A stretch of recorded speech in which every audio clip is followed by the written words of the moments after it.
수일 후에 예수께서 다시 가버나움에 들어가시니 집에 계시다는 소문이 들린지라. 많은 사람이 모여서 문 앞까지도 들어설 자리가 없게 되었는데 예수께서 그들에게 도를 말씀하시더니 사람들이 한 중풍병자를 네 사람에게 메워 가지고 예수께로 올세. 무리들 때문에 예수께 데려갈 수 없으므로 그 계신 곳에 지붕을 뜯어 구멍을 내고 중풍병자가 누운 상을 달아 내리니 예수께서 그들의 믿음을 보시고 중풍병자에게 이르시되 작은 자야 내 죄 사함을 받았느니라 하시니 어떤 서기관들이 거기 앉아서 마음에 생각하기를 이 사람이 어찌 이렇게 말하는가 신성모독이로다. 오직 하나님 한 분 외에는 누가 능히 죄를 사하겠느냐. 그들이 속으로 이렇게 생각하는 줄을 예수께서 곧 중심에 아시고 이르시되 어찌하여 이것을 마음에 생각하느냐. 중풍병자에게 내 죄 사함을 받았느니라 하는 말과 일어나 내 상을 가지고 걸어가라 하는 말 중에서 어느 것이 쉽겠느냐.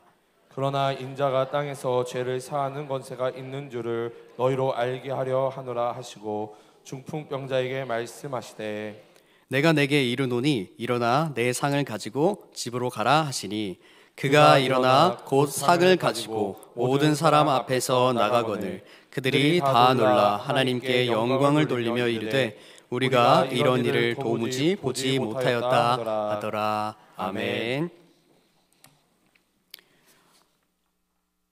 여러분, 저희가 이 몸, 이 육체를 가지고 살아가는 가운데 우리 주변에 꼭 필요한 사람들이 있습니다.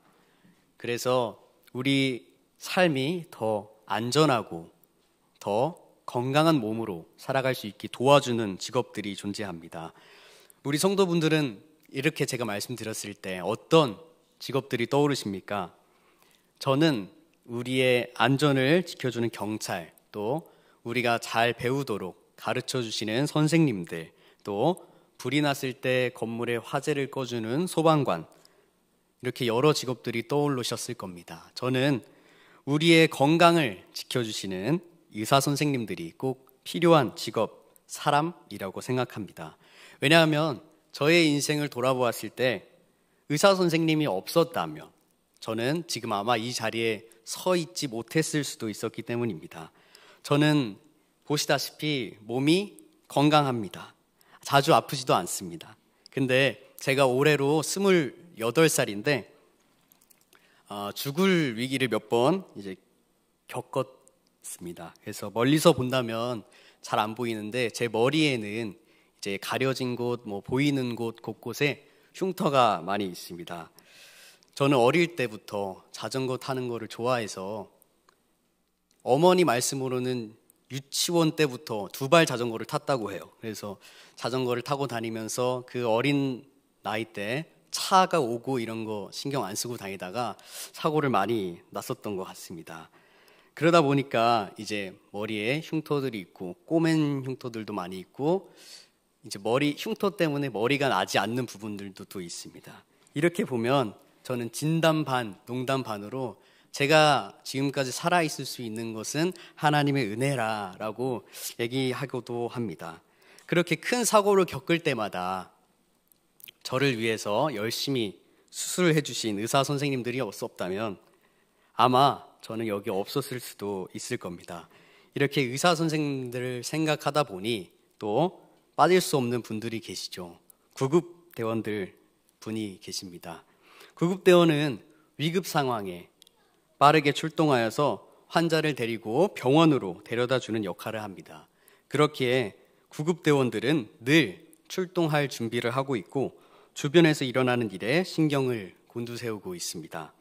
구급대원이 골든타임을 놓치면 또 의사에게 조금이라도 늦게 데려다주면 안타까운 결과가 일어나기 때문입니다. 이렇게 구급대원들은 늘 신경을 곤두세우고 주변에서 일어나는 응급 상황을 인지하고 스스로 병원까지 갈 수 없는 환자를 의사 선생님에게 데려다 줍니다. 이 구급대원분들의 수고와 노고가 없다면 많은 생명을 잃었을 것이라고 생각됩니다. 이렇게 저는 의사 선생님과 구급대원들, 그분들이 이 육체를 가지고 이 세상에 살아갈 때 꼭 필요한 분들이라는 생각을 했습니다. 오늘 함께 들을 말씀의 제목은 죄사함으로 이끄는 사람들입니다. 방금 한 이야기에서 저는 의사와 구급대원들에게 초점을 맞췄습니다. 왜냐하면 오늘 본문에서도 의사가 나오기 때문입니다. 그리고 구급대원도 나옵니다. 그리고 환자를 의사에게 데려갔을 때 결과도 나옵니다. 이제 본문을 한 절씩 살펴보면서 말씀을 나눌 텐데 등장하는 사람들에게 초점을 맞추며 우리에게 주시는 하나님의 말씀을 깨닫고 돌아가는 은혜의 시간 되시기를 소망합니다. 먼저 1절에서 2절 말씀을 보겠습니다. 제가 읽겠습니다. 수일 후에 예수께서 다시 가버나움에 들어가시니 집에 계시다는 소문이 들린지라 많은 사람이 모여서 문 앞까지도 들어설 자리가 없게 되었는데 예수께서 그들에게 도를 말씀하시더니 아멘. 예수님께서 수일 후에 가버나움으로 돌아오셨다고 합니다. 그런데 예수님이 돌아오신 지 얼마 되지 않았는데 어느샌가 예수님이 집에 계시다 하는 소문이 퍼졌습니다. 그리고 그 소문을 들은 많은 사람들은 예수님의 집으로 모여서 문 앞까지도 들어설 자리가 없게 되었다고 성경은 말하고 있습니다. 많은 사람들이 예수님의 집으로 모여든 것은 당시 예수님을 생각해 보면 이상한 일이 아니었습니다. 앞선 마가복음 1장을 보면 예수님께서 세례를 받으신 후에 광야에서 시험을 당하시고 갈릴리, 가버나움 등 여러 지역으로 전도 여행을 다니시며 많은 사람들을 고치셨습니다. 그렇기에 이 당시 사람들에게는 예수님은 엄청난 슈퍼스타였을 것입니다. 그래서 예수님이 가는 곳 어디든지 그저 예수님이 계신데 하는 말만 듣고도 많은 사람들이 소문을 따라 모여들게 되었던 것입니다. 오늘날의 연예인들에게는 그들을 좋아하는 수많은 팬들이 있습니다. 그 팬들은 연예인의 스케줄을 다 알고 있고 심지어는 비공식 스케줄까지 알고 따라오는 팬들도 있습니다. 더 심하면 집 주소를 알아내가지고 집 앞에서 좋아하는 연예인을 보기 위해 매일같이 기다리는 팬들도 있습니다. 이런 연예인의 삶은 어떨까요? 제가 인기가 많아본 적은 없지만 감히 추측해 보건대 저한테는 엄청 스트레스로 다가올 것 같습니다. 자기가 쉬어야 하는데 쉴 수가 없고 주변에 많은 사람들이 있기 때문이죠. 그런데 예수님은 좋은 말씀을 전해주시는 데다가 병까지 고쳐주신다는데 그 인기는 감히 상상해 볼 수 없을 것입니다. 게다가 1장 마지막 절 45절을 보면 나병 환자가 고침을 받고 그 일을 많이 전파하여서 예수님께서는 동네에 들어가지 못하시고 바깥 한적한 곳에 계셨다고 합니다. 그럼에도 사방에서 사람들이 나왔음을 알 수 있습니다. 예수님은 쉬지도 못하시고 계속 사람들을 고치시고 말씀을 전하시다가 오늘 말씀 1절에 수일 후에 원래 거주하시던 가버나움으로 쉬려고 돌아오신 것입니다.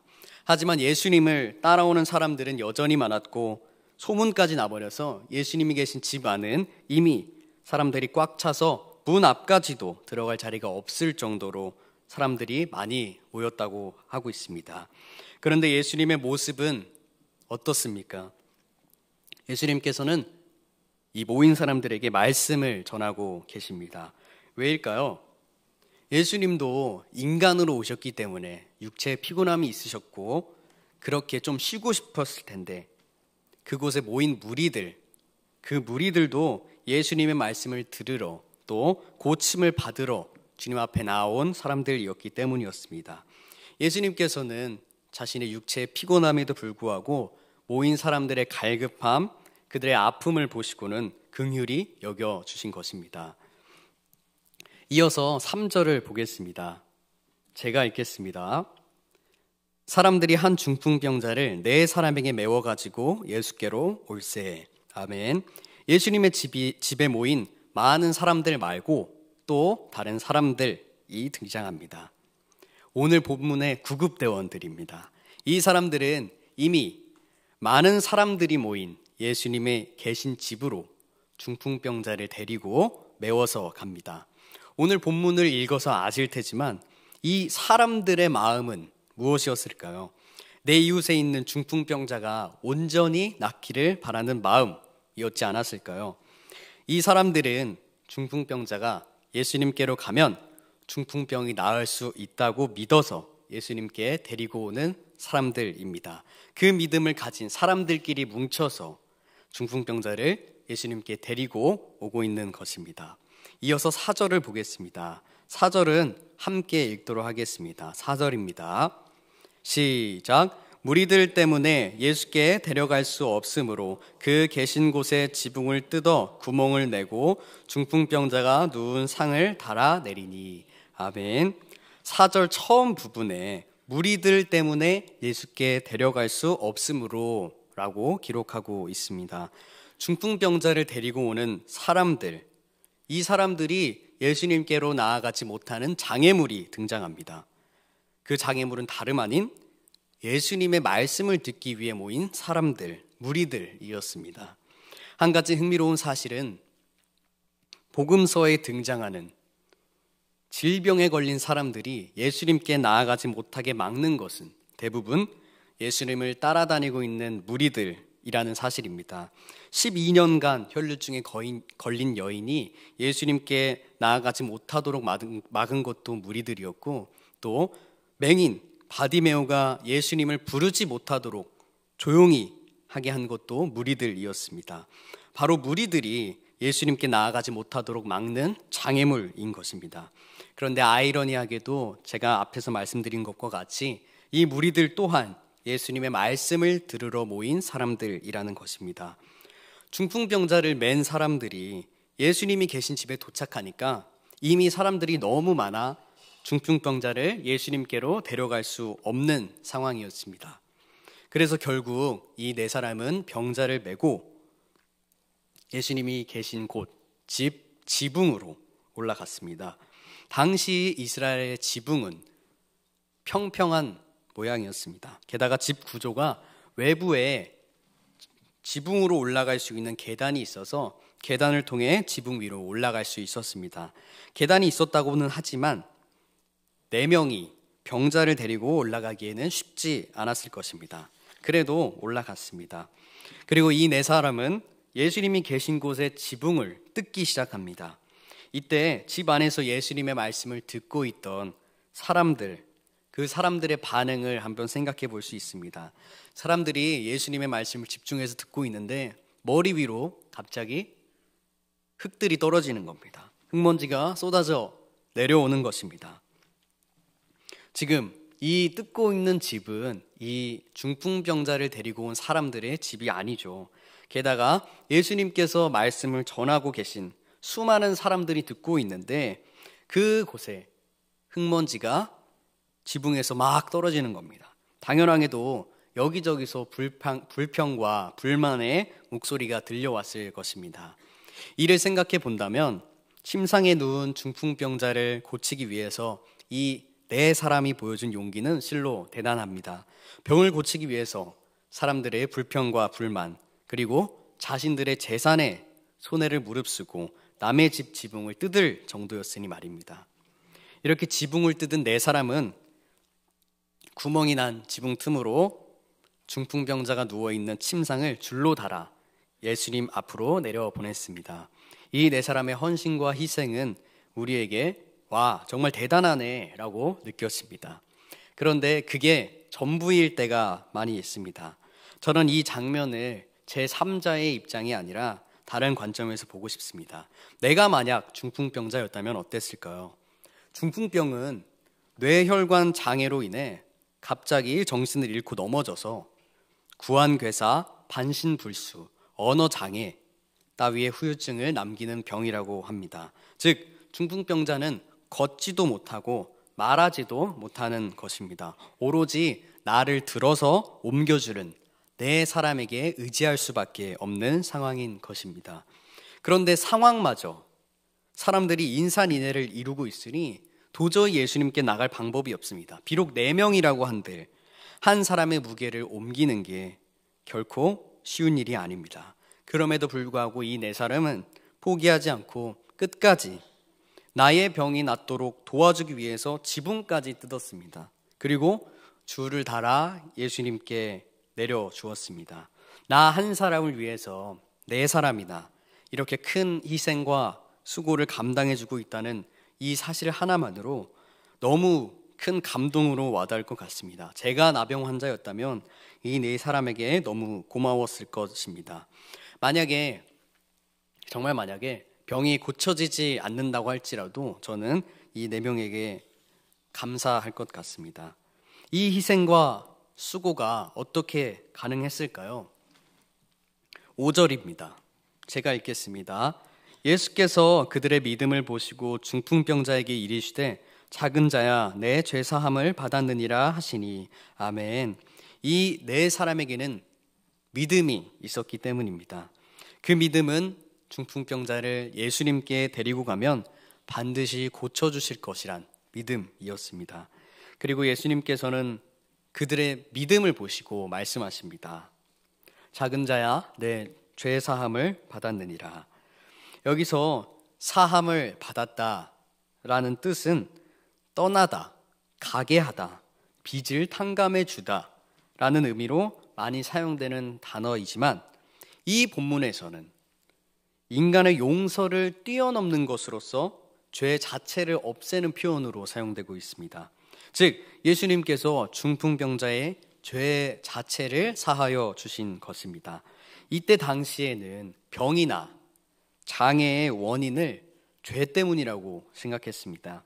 그렇기에 죄를 사하여 주셨다, 죄가 없어졌다라는 것은 병을 넘어서 병의 근원을 치유하신 것으로 이해할 수 있습니다.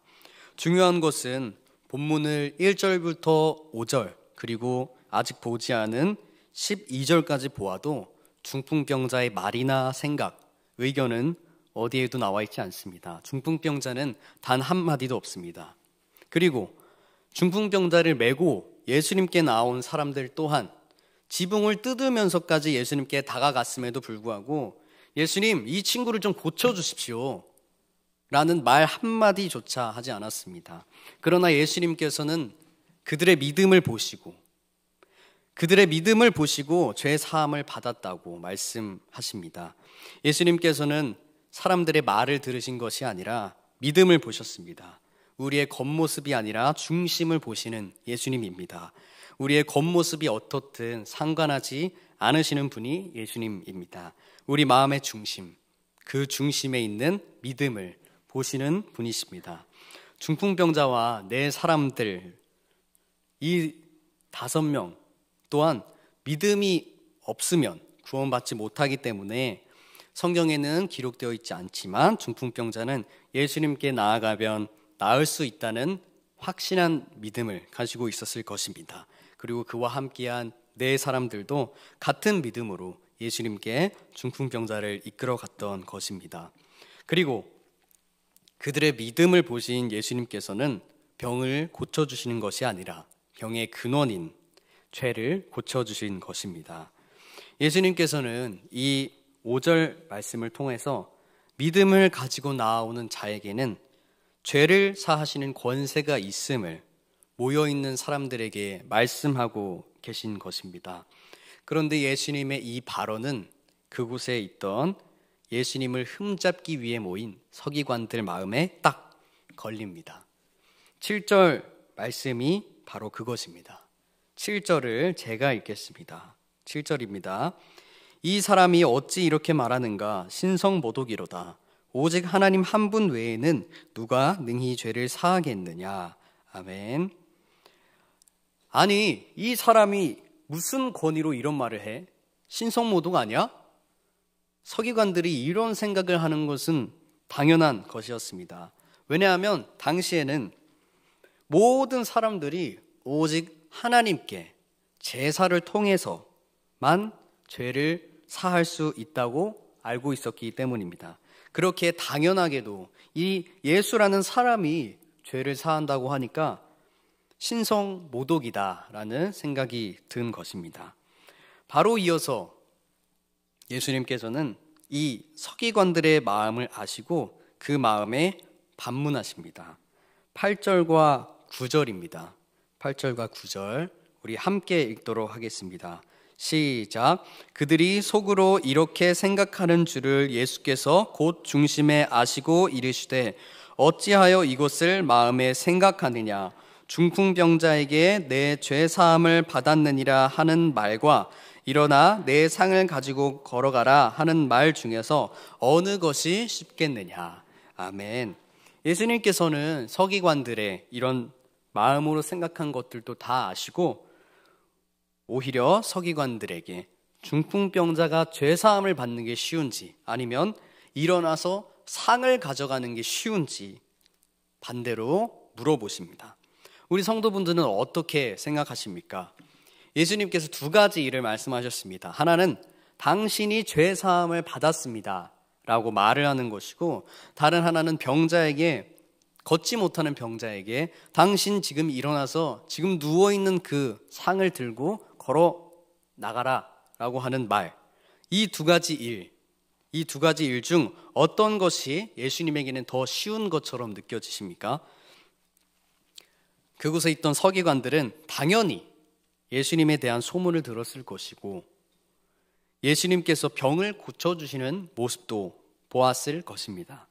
그렇기 때문에 예수님께서 중풍병자를 딱 만났을 때 중풍병을 치유하실 것으로 아마 예상했을 것입니다. 그러나 서기관들의 예상과는 다르게 5절에서 말한 것처럼 작은 자야 내 죄사함을 받았노니라.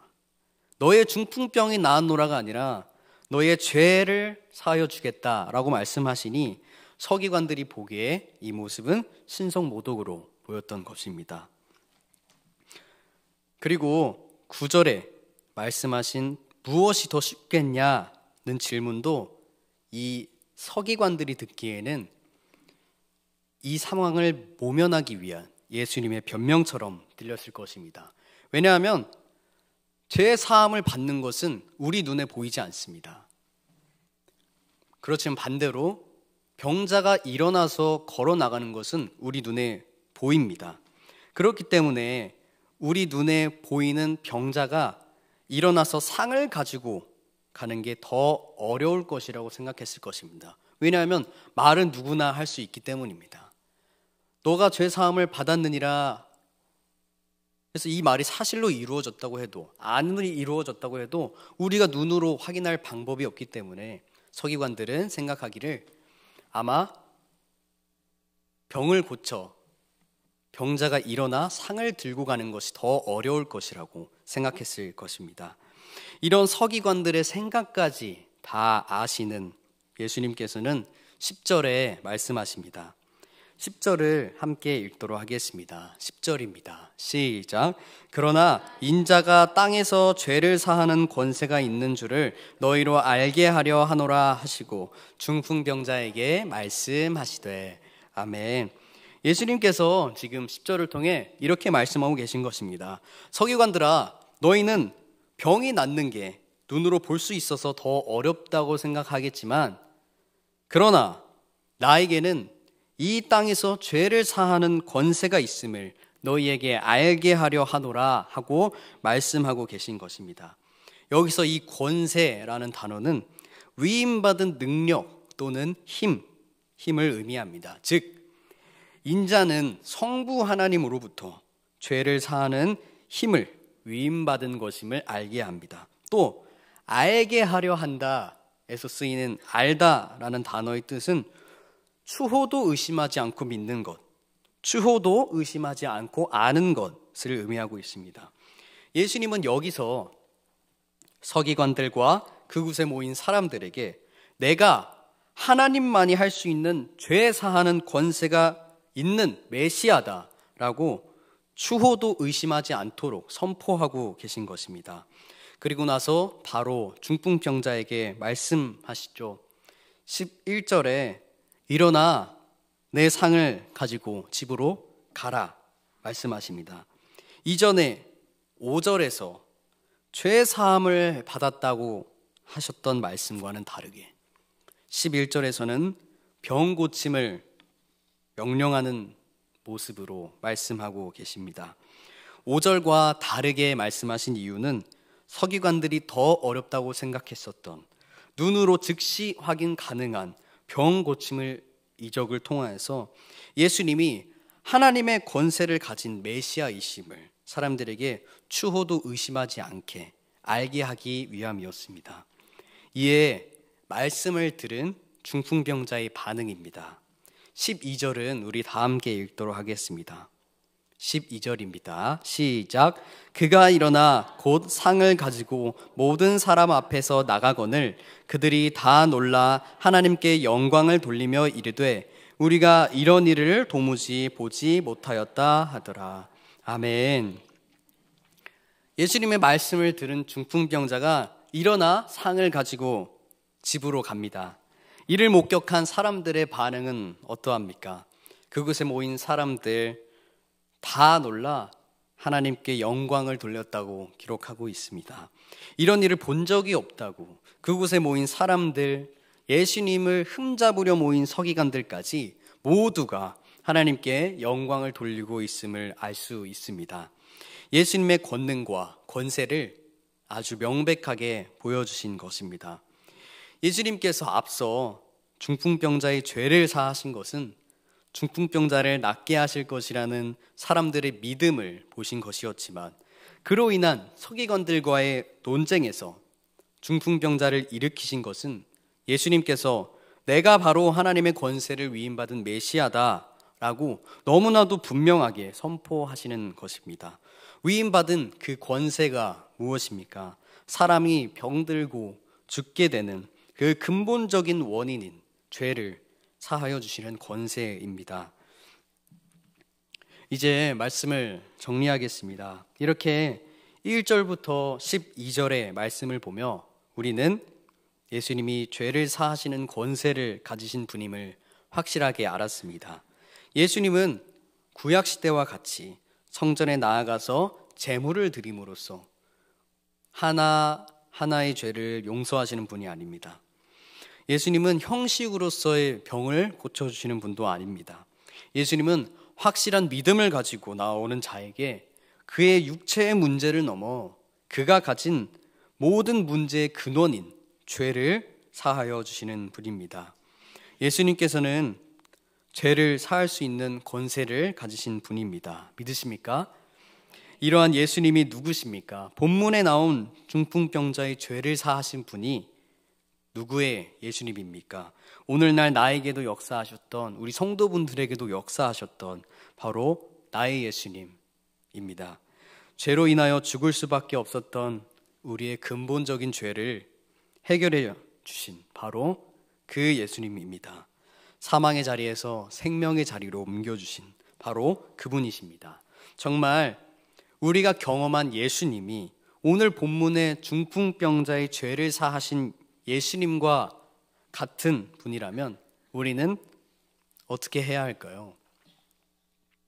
말씀을 준비하면서 저희 삶을 돌아봤을 때 죄사함의 권세를 먼저 경험한 사람으로서 내가 예수님을 따르고 있지만 때때로 아니 자주 중풍병자를 막았던 무리들처럼 나부터 낫고 보자, 나의 문제부터 해결해 달라고만 매달렸던 것을 깨닫게 되었습니다. 저는 나의 문제를 해결하기 위해서 내 주변에 누가 있는지도 보지 못하는 사람이었습니다.